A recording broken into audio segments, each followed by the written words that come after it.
work, and it is the Saturday before Labor Day. And so I am going to be working on the front hedge today. I can't find my gloves. I don't know where I put them. But I'm going to be working on the front hedge. I'm also going to start putting the black sheeting down so I can smother all the grass. And I'm just going to be doing odds and ends. It's just going to be a hodgepodge today. And I'll check in periodically as I'm starting a new project. But right now, let me go find my gloves and get the camera set up. Okay, I forgot to turn my microphone on. So I've been working for a couple of hours, and I'm going to show you what I got done. It's not that what I was doing was particularly difficult or really time intensive. To be quite honest, I'm really near the street, and one of the reasons I wanted to do a privacy hedge is, number one, I don't like cutting the lawn. Is always a terrifying experience for me because I'm so close to the street, and some people don't always move over like they're supposed to, and it's a 45-mile-per-hour road. So, but the thing is, putting down landscape fabric this close to the street means I have to get on my hands and knees. And I mean, to their credit, a lot of people did slow down, and especially once they started, I think once I got more landscape fabric down, and I think people were just kind of trying to figure out, what is she doing? And so there's a couple times where there's a whole line of cars really slowing down, which I mean, and I thought it was they're slowing down because I'm close to the street, and I was no, because they were totally checking out what I was doing, and one guy actually stopped his car and actually waved. So I'm all for rubbernecking, but I'm just afraid there's going to be a car accident out here one day while I'm working, and then somebody's going to try to hold me accountable for it because I was the cause. So let me turn the camera around to show you what I did. Okay guys, so here we go. So this bed is about 10 feet wide. Now, I'm going to be putting limelight hydrangeas, so they get pretty big, so they're going to take up most of the space. And in front of it, I'm going to get some hollies from the Stonebridge Garden Peddler and put in front of it, because even though those hollies can get big, she told me that I can keep them, if I stay on top of the edging, especially when they're young, I can get them to be a smaller size. So as you can see right here, I put X marks the spot. That's where I'm going to be planting each hydrangea. And so I kind of spaced it and played around with it earlier this week. And the last one I actually had planted up here. I think you can see some of the white paint, but I put it down here, back a little bit. And the reason I put this one back is because, as you can see, there's a sign right there. And so with as big as it gets, I don't want it to block the sign.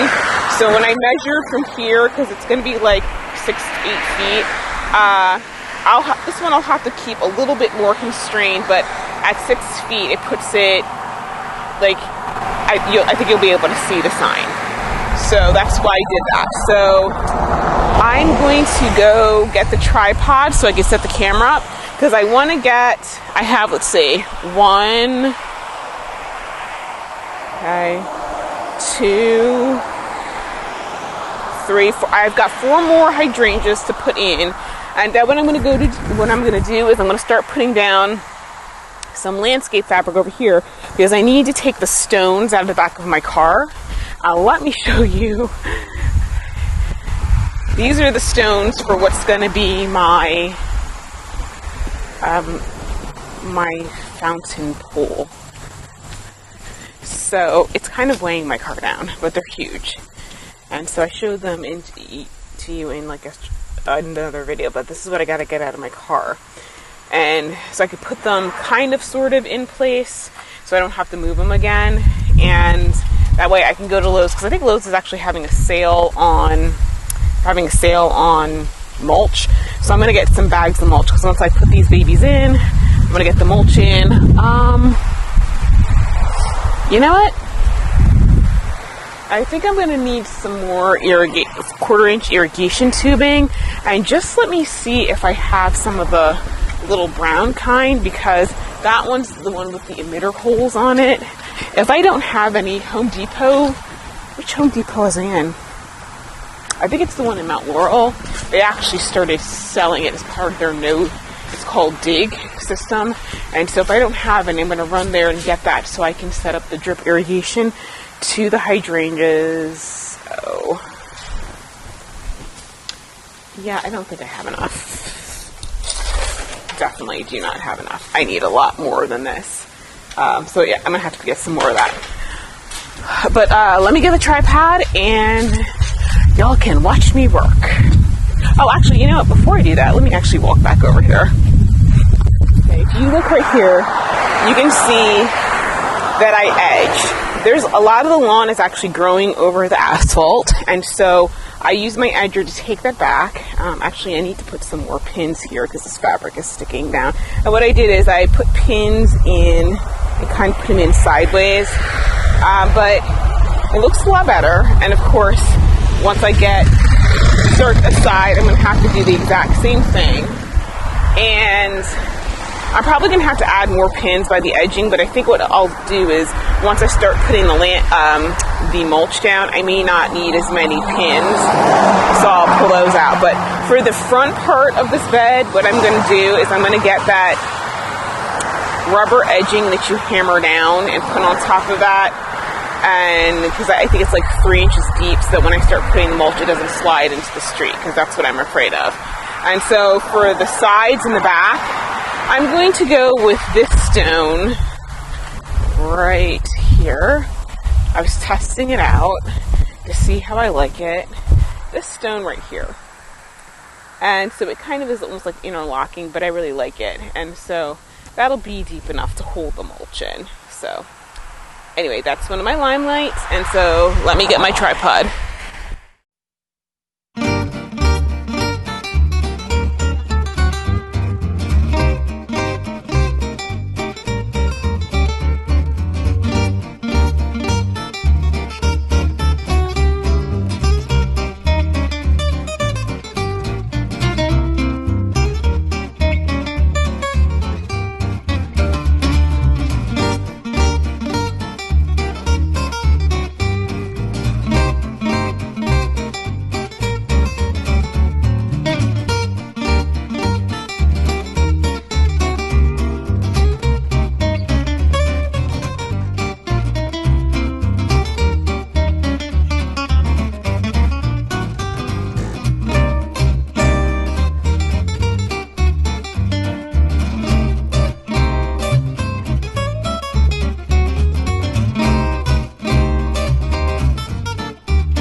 Okay guys, so that's done. I planted it. I put some bone meal in the bottom of it. This late in the season, I'm not going to give it any granular fertilizer, but what I will do is, because we do have enough time before the frost date to do it, I'm going to give them some liquid fertilizer. I'm going to use the Master Gardener's Liquid Gold. I have to mix it up, but I'll do that later. But I'll give it one shot of that because they did defoliate, I think, due to some stress, because this summer has been brutal. But they're starting to refoliate, and one shot will help them, I think, settle in a little bit. So now I'm going to so I can put the plastic down so I can start getting the stones out of my car. So the pool that I'm building is 14.5 feet from the brick walkway and 16 feet from that edge over there. So then I just need to figure out where these babies meet. So I'll grab a couple of landscape stakes and then I'll let you guys watch.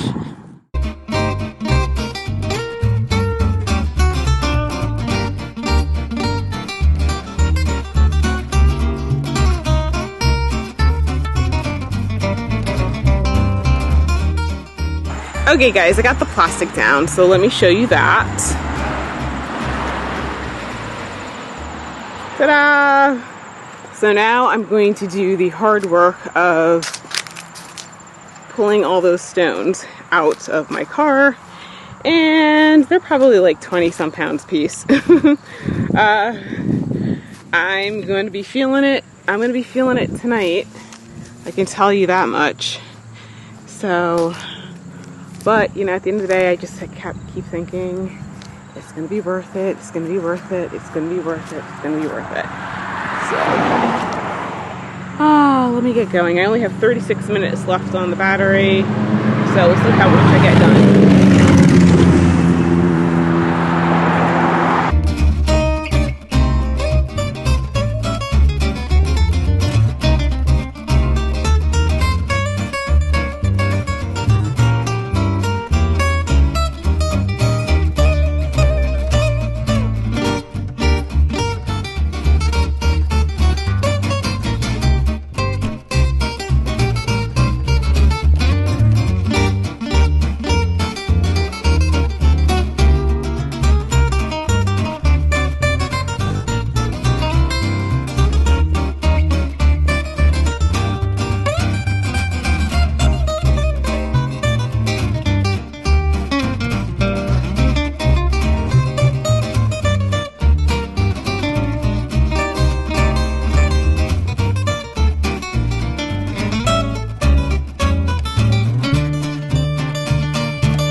I tell you what, I can't lift those 25-pound blocks like I used to.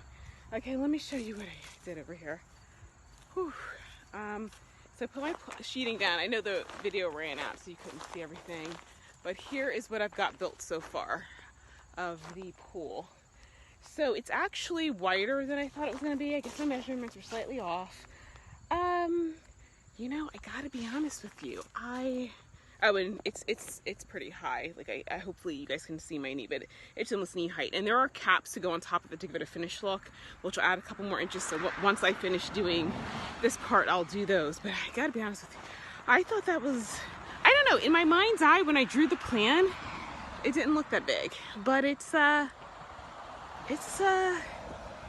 gonna be quite a showpiece.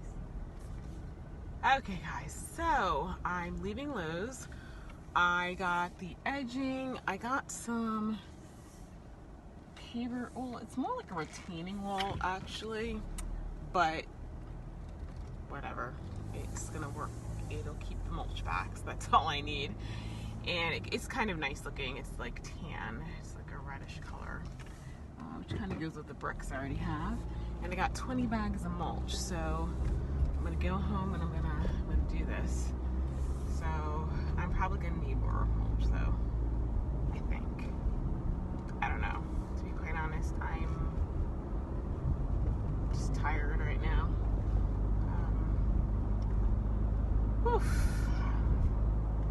But you know what, at the end of the day, it's gonna look nice. I'm gonna be so glad that I did it. I just gotta, you know, get through it. So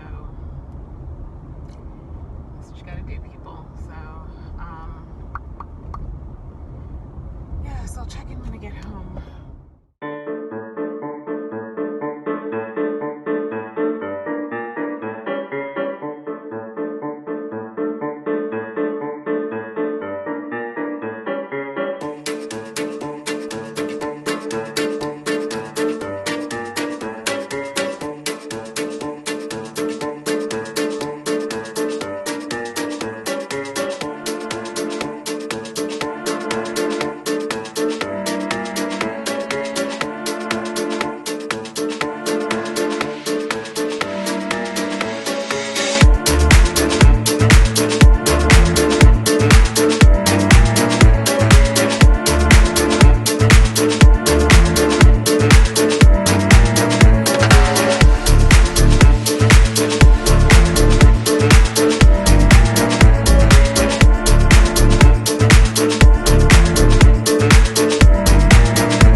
Enchanté.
Okay guys, that's it for tonight.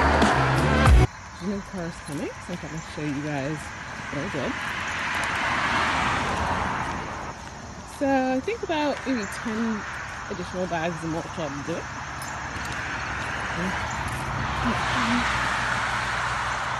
So yeah, I'm pleased. The black of course makes everything pop up much better than the lighter color would. So yeah, I think 10 bags should do that. And then I got this down to that pole to do. And then on the other side, I got to take it over on that side because I have enough hydrangeas to do that side. So you drive down the road. Oh, and I got to take this down this way too. Because it's September, y'all.